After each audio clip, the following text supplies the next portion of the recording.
नमस्ते दोस्तों, RV coaching classes में एक बार फिर से आपका हार्दिक अभिनंदन। दोस्तों, आज फिर से अपन वेक्टर अलजेब्रा देखेंगे। देखिए, इसमें क्वेश्चन नंबर 6 दिया हुआ है। इसमें दिया हुआ यदि a प्लस बी का डॉट a माइनस बी बराबर क्या लोगे आप? 8 लोगे। और आपके पास a का परिणाम दिया हुआ है, उसमें 8 b वेक्टर का परिणाम बराबर हो तो a का परिणाम और b का परिणाम आपको ज्ञात करना है। तो डियर ध्यान से देखिए, अब इसमें जो हमें दिया गया है उसके हिसाब से अपन क्या देखेंगे। अब मैं सबसे पहले सोल्व करूंगा, लिखूंगा यहां पर सोल्व में a vector plus b vector का डॉट प्रोडक्ट निकालोगे आप माइनस b वेक्टर, और उसकी वैल्यू अपने पास कितनी दी हुई है? राइट साइड में 8 दी हुई है। तो सबसे पहले अपन उसको मल्टीप्लाई कर देंगे। जैसे a को a से डॉट करवाओगे, a डॉट a, फिर a का b के साथ करवाओगे, ये a प्लस का है और ये माइनस का है b, तो क्या आ जाएगा? माइनस प्लस माइनस क्या हो जाएगा? माइनस। a का वेक्टर डॉट b का वेक्टर प्लस, फिर b का a के साथ करवाओगे तो b वेक्टर और a वेक्टर डॉट, फिर प्लस माइनस क्या हो जाएगा? माइनस b वेक्टर डॉट ए b वेक्टर। अब दोस्तों हमारे पास 8 दिया हुआ है। अब देखिए, इसमें a डॉट b है और एक b डॉट a है, तो अपन इसको क्या लिख सकते हैं बताइए आप? यानी क्रम विनिमयता के नियम से अपन लिख सकते हैं ना, a डॉट b को अपन लिख सकते हैं बराबर b डॉट a। ये कौन सा नियम है? क्रम विनिमयता। क्रम विनिमयता से। तो अपन क्रम विनिमयता नियम से क्या क्या लिख सकते हैं इसको? यानी क्रम विनिमयता नियम क्या कहता है कि जब अपन मल्टीप्लाई करते हैं तो उसके रिजल्ट में कोई प्रभाव नहीं होना चाहिए। यानी कहने का मतलब उसका क्रम चेंज करोगे ना तब भी उसका रिजल्ट क्या आना चाहिए? सेम। जैसे a को b से मल्टीप्लाई कराओगे तो a b आएगा, और b को a से भी मल्टीप्लाई करवाओगे तो a b आएगा। तो अपन कह सकते हैं ना, a b की जगह अपन क्या लिख सकते हैं? b a, और b a की जगह अपन क्या लिख सकते हैं? a b। तो यहाँ पर मैं लिख रहा हूँ, तो वैल्यू क्या आ जाएगी अपने पास? a vector dot a vector minus a dot b, और यहाँ प्लस यहाँ पर क्या आ जाएगा? a डॉट b क्रम विनिमयता के नियम से, तो b डॉट b वेक्टर। अब देखिए दोस्तों, ये आपस में क्या हो जाएंगे? कैंसिल। हमारे पास बचा क्या? a dot a minus b dot b बरोबर क्या जाएगा? 8। अब हमें पता है कि जब a डॉट a यानी दो सदिश आपस में होते हैं तो उसका क्या हो जाता है? परिमाण हो जाता है। क्या हो जाता है? परिमाण। तो अपन क्या लिख सकते हैं इसको? यानी a डॉट a का क्या है? परिमाण का स्क्वायर, दो बार गुणा में है, तो अपन इसको लिख सकते हैं a डॉट a का परिणाम माइनस b डॉट b है, तो इसका क्या b स्क्वायर हो जाएगा? क्या आ जाएगा? 8। क्या आ जाएगा? 8। अब देखिए दोस्तों, अपने पास प्रश्न में दिया क्या है? a का परिणाम दिया हुआ है 8b स्क्वायर। तो अपन यहाँ पर जो a है ना, a परिणाम, इसकी जगह क्या लिख देंगे? 8b का परिणाम का क्या कर देंगे? स्क्वायर। तो 8 का भी स्क्वायर हो जाएगा, तो पूरे का स्क्वायर करूंगा मैं, और इधर b के परिणाम का क्या है? स्क्वायर है, बराबर क्या है? 8। तो ये 8 का स्क्वायर क्या हो जाएगा? 64, और b का परिणाम का क्या हो जाएगा? स्क्वायर, माइनस क्या हो जाएगा? b का परिणाम का स्क्वायर, बराबर क्या हो जाएगा? 8। अब देखिए दोस्तों, इन दोनों में सेम वैल्यू क्या है? b वेक्टर का स्क्वायर माइनस b वेक्टर का स्क्वायर है, तो इनमें से क्या ले लूंगा मैं? कॉमन ले लूंगा। अब कॉमन लूंगा तो वैल्यू क्या आएगी?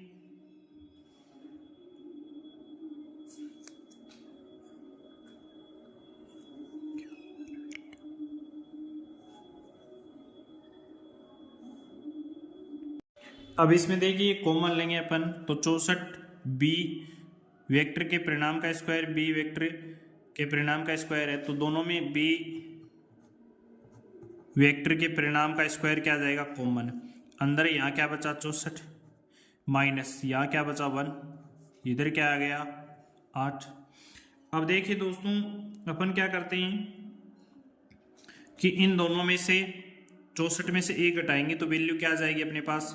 63। तो 63 बी के स्क्वायर परिणाम का स्क्वायर बराबर क्या आ जाएगा 8।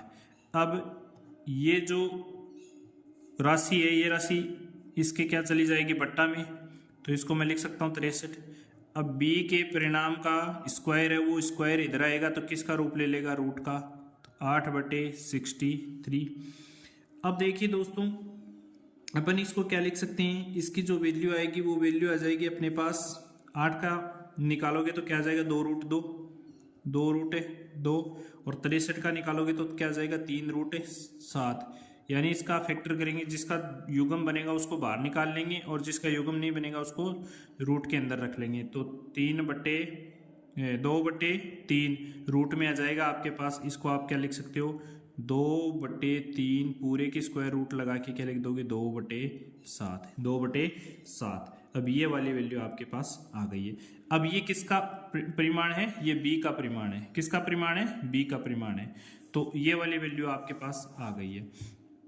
अब अपन को निकालना है a वेक्टर का मान। तो a वेक्टर का मान निकालेंगे तो हमारे पास क्वेश्चन में क्या दिया हुआ है 8, b वेक्टर का परिमाण। तो अपन क्या करेंगे 8 गुणा b का मान क्या है 2/3 रूट में 2/7, ये वाली वैल्यू आई है। तो अपन इसको क्या कर सकते हैं 8 को 2 से गुणा, तो a का परिणाम आ जाएगा अपने पास। a का परिणाम क्या जाएगा 8 दूनी 16/3 रूट 2/7। ये आपका फाइनली रिजल्ट आ गया, ये आंसर आ गया किसका, a का परिणाम। तो दोस्तों आशा करता हूँ ये क्वेश्चन अच्छे से आपको समझ में आया होगा, काफ़ी अच्छा क्वेश्चन है। अब देखिए इसी का दूसरा जो पार्ट है, जो अगला क्वेश्चन है 7, वो देखिए। इसमें भी हमें डॉट दिया हुआ है। अब की बार इसमें वैल्यू दे दी अपन को, तो अपन इसका पहले डॉट प्रोडक्ट करेंगे। तो डॉट प्रोडक्ट करोगे तो 3 का इससे, जैसे पीछे वाले क्वेश्चन में किया ना वैसा का वैसा करना है हमें। तो 3a वेक्टर को किससे डॉट प्रोडक्ट करोगे, हम करेंगे 2a वेक्टर से, ठीक है। फिर ये प्लस का है, ये अगली संख्या 7b किसकी है प्लस की है ना, तो प्लस का चिन्ह लगा दो। 3a vector dot 7b vector, फिर -5b वेक्टर किससे गुणा करोगे 2a से मल्टीप्लाई करोगे तो वैल्यू आ जाएगी। फिर माइनस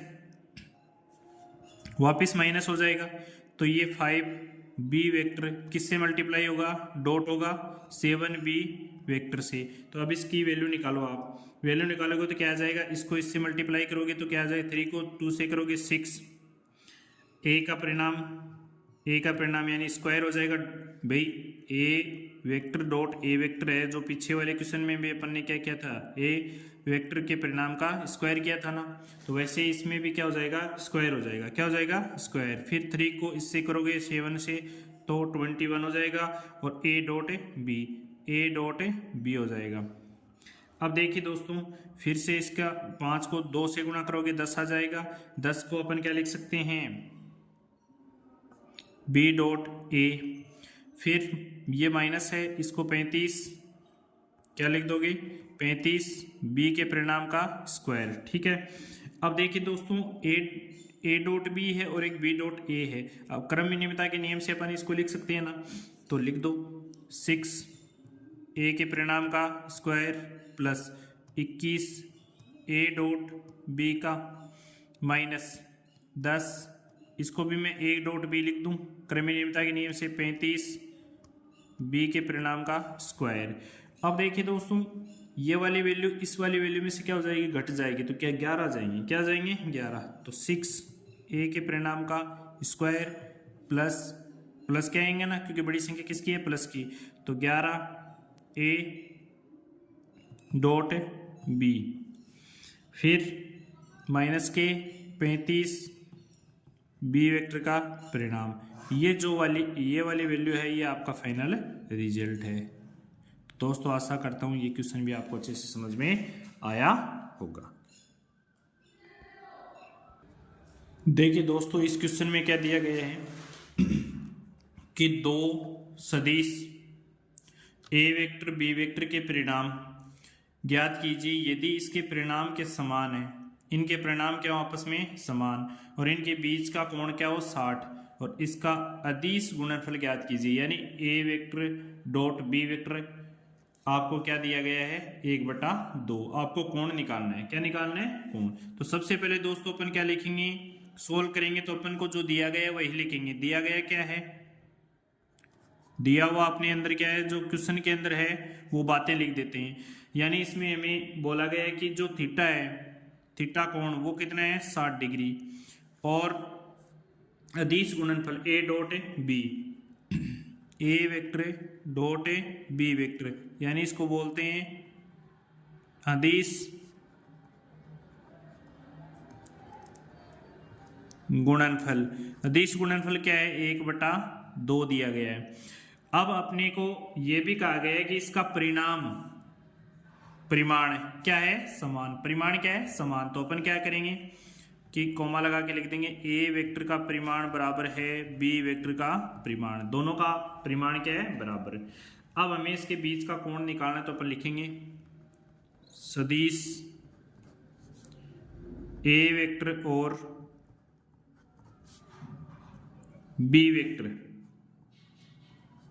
के बीच का कोण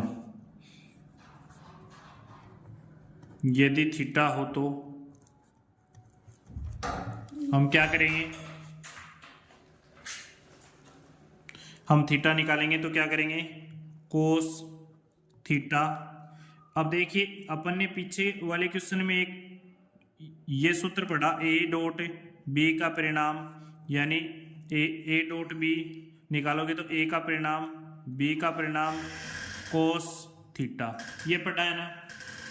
तो इसमें क्या होता है कि कोस थीटा बरोबर, यानी कोस को यहीं रख लेंगे और ए के परिणाम और बी के परिणाम को ए डॉट बी के नीचे भेज देंगे। तो वैल्यू क्या आएगी ए डॉट बी, ए का परिणाम और बी का परिणाम। कहाँ से? इस सूत्र से।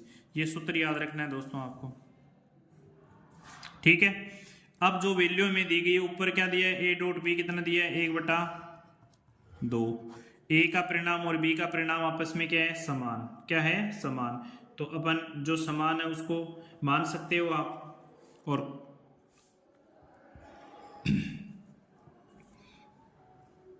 ये वाली वैल्यू दी गई है आपके पास ए और डॉट बी का परिणाम बराबर है, तो अपन यहां पर क्या लिख सकते हैं 2 ए वेक्टर बी वेक्टर का स्क्वायर यहां से लिख सकते हैं, क्योंकि ये 2 यहां आ जाएगा। तो यहां पर क्या बचा 1, क्या बचा 1। तो मैं यहां पर 1 छोड़ दूं, क्योंकि 1/2 ये भिन्न के रूप में, तो मैं इसको डायरेक्ट सीधा ही मल्टीप्लाई कर दूं। और इसकी जगह जो b है ना, b के परिणाम, यानी चलो मैं आपको एक स्टेप और बता देता हूं, चलो कोई दिक्कत नहीं है, चलो कंफ्यूज हो जाएगा तो 1/2 चलो ऐसे ही कर लो आप, a के परिणाम का और b का परिणाम मान रख दिया मैंने। अब आपको यहाँ पर पता है कि a का परिणाम और b का परिणाम क्या है इक्वल है ना। तो इक्वल है तो यहाँ पर b का जो परिणाम है यहाँ पर मैं क्या लिख दूँ कोस थीटा। कोस थीटा की जगह क्या लिखूँ मैं 60 डिग्री। यहाँ पर मैं क्या लिख दूँ 60 डिग्री।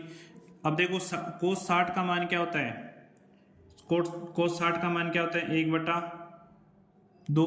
1/2 तो यहाँ पर लिख दूंगा मैं 1/2। ये 2 है, ये इससे मल्टीप्लाई हो जाएगा तो ये हो जाएगा 1/2 ए के परिणाम। अब देखो मैं यहाँ पर स्क्वायर लगा रहा हूँ, क्यों लगा रहा हूँ, क्योंकि ये जो b का परिणाम है ना ये क्या है a के परिणाम के क्या है बराबर। यहाँ पर यदि आप b का परिणाम भी लिखते हो तो b के परिणाम का क्या जाएगा स्क्वायर, उससे कोई फर्क नहीं पड़ेगा। अब देखिए दोस्तों सेम ये वाली इस वैल्यू का इसमें डिवाइड लगेगा 1/2, 1/2 से क्या हो जाएगा कैंसिल आउट। तो अपने पास वैल्यू क्या जाएगी a के परिणाम का स्क्वायर बराबर क्या जाएगा 1, और a अर्थात अपन क्या लिख सकते हैं, अर्थात a वेक्टर का परिणाम क्या जाएगा 1, क्या जाएगा 1। अब देखिए 1 आ गया तो अपन इसे कह सकते हैं ना, अतः b वेक्टर का परिणाम भी क्या आएगा 1, क्योंकि a और b दोनों पर्सन में हमें क्या दिए गए हैं समान।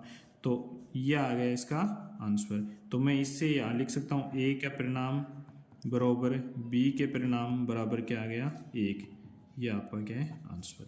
अब देखिए दोस्तों इसका अगला क्वेश्चन, इसमें दिया हुआ है एक मात्रक सदिश ए वेक्टर के लिए x minus a dot x plus a बराबर क्या दिया गया है 12, और हमें निकालना है x का परिणाम। x का क्या निकालना है परिणाम, तो दिया गया है उसके हिसाब से अपन लिख लेते हैं। दिया हुआ क्या है x का डॉट a के साथ माइनस है डॉट x प्लस ए वेक्टर का बराबर है 12। तो अपन इसको मल्टीप्लाई करेंगे, करो मल्टीप्लाई, x को x से करोगे x, मैं डायरेक्ट लिख रहा हूँ, चलो एक स्टेप और कर देंगे x, ठीक है। अब इसको इससे मल्टीप्लाई करवाओ तो प्लस आ जाएगा x डॉट ए, फिर minus a vector dot x vector dot कर रहे हैं, फिर minus a vector dot a vector बराबर 12। इसको मैं लिख सकता हूँ एक्स वेक्टर का परिणाम का स्क्वायर, इसको लिख सकता हूँ मैं plus x vector dot a vector, इसको माइनस ये क्रमनियमितता से मैं इसको डायरेक्ट लिख रहा हूँ x vector dot a vector, किससे, यानी ये क्रमनियमितता के नियम से लिख रहा हूँ मैं यहाँ पर एक्स डॉट ए कहाँ से लिख रहा हूँ, ये इसको मैं क्रमनियमितता के नियम से चेंज कर रहा हूँ, मैं आगे लिख दूंगा वो। फिर ये आ जाएगा एक वेक्टर के परिणाम का स्क्वायर 12, यहाँ लिख रहा हूँ दोस्तों मैं चूकी लगा के, यानी ए डॉट एक्स बराबर होता है एक्स डॉट ए का परिणाम, कहाँ से, क्रम विनिमयता से, क्रम विनिमयता से, ठीक है दोस्तों, कहाँ से, क्रम विनिमयता से। अब देखो ये परिणाम है, ये तो कैंसिल हो गया और ये आ जाएगा अपने पास एक्स स्क्वायर माइनस ए के परिणाम का स्क्वायर बराबर क्या जाएगा 12, क्या जाएगा 12। अब हमें दोस्तों निकालना है, हमें ये कहा गया कि एकमात्र सदिश, एकमात्रक सदिश यानी इकाई सदिश है वो क्या है ए का परिणाम, तो यहाँ पर ये भी बात दी गई है अपने को, ए का परिणाम किसके बराबर है, 1 के बराबर है, 1 के बराबर, तो यहाँ पर लिख दो x का परिणाम माइनस 1 बराबर 12। अब देखो इसका पक्षांतरण करोगे उधर, तो x वेक्टर के परिणाम का स्क्वायर 12 प्लस 1 क्या जाएगा आपके पास 13, क्या जाएगा 13, तो x का परिणाम का स्क्वायर, तो x का परिणाम क्या जाएगा आपके पास रूट में, किस में आ जाएगा रूट में 13, तो ये आपका आंसर है। तो दोस्तों आशा करता हूँ ये क्वेश्चन भी आपको अच्छे से समझ में आया होगा। तो दोस्तों वीडियो काफ़ी लंबा बन गया है, इस वीडियो को यहीं विराम देते हैं। तो इस वीडियो को ज़्यादा से ज़्यादा शेयर कीजिए, क्योंकि कुछ बच्चे हैं जो क्लासें ले लेते हैं लेकिन चैनल को ना तो सब्सक्राइब कर रहे हैं, ना लाइक कर रहे हैं, ना कमेंट कर रहे हैं। तो उन बच्चों से यही रिक्वेस्ट है कि वो ज़्यादा से ज़्यादा इस वीडियो को फैलाएं। धन्यवाद। जय हिंद, जय भारत। नव वर्ष की आपको हार्दिक शुभकामनाएं।